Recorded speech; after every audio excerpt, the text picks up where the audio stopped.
बिजेपिनिफ्राय माबायदि सोलिगासिनो जों भारतीय जनता पार्टी जानानै सालाकाटि समस्तियाव 12 नं सालाकाटि समस्तियाव जों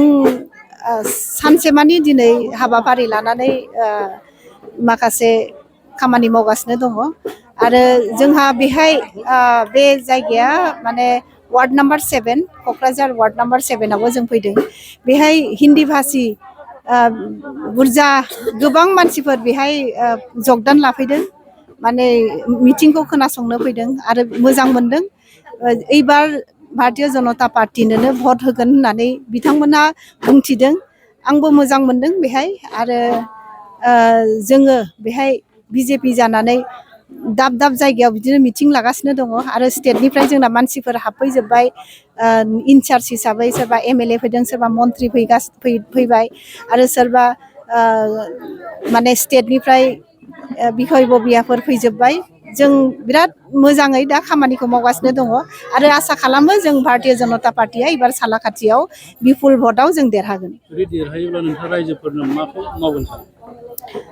जोंनि आसनि जेराव माने अरुणोदयानो होन बा पीएम किसानानो होन बा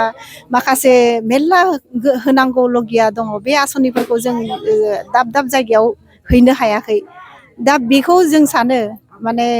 बेहाय जुदि आं देरहाबायोबा बे जोंनि आसनिफोरखौ जेराव मोनाखै बेखौ जोङो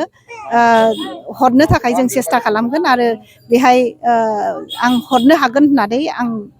दिनै नोंथांमोननिसिम आङो बुंथिनाय जाबाय आरो नोंथांजों सालाकाटि बियाबाव बादायलायनायाव डिपिएफआ नोंथांनि थाखाय माबा जागोन ना इउपिपिएलआ नोंथांनि थाखाय बिसोर फेक्टर नङा बेहाय बिजेपिखौ बयबो माने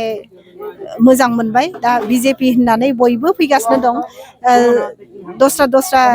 माने जेरै बर'आनो होन बा सावथालानो होन बा मा होनो ओरैहाय माने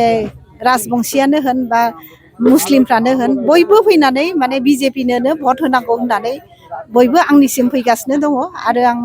मोजां मोनदों दिनै माने सालाकाटिया बेहाय मोजाङैनो देरहालांगोन होननानै आङो मिजिंथियो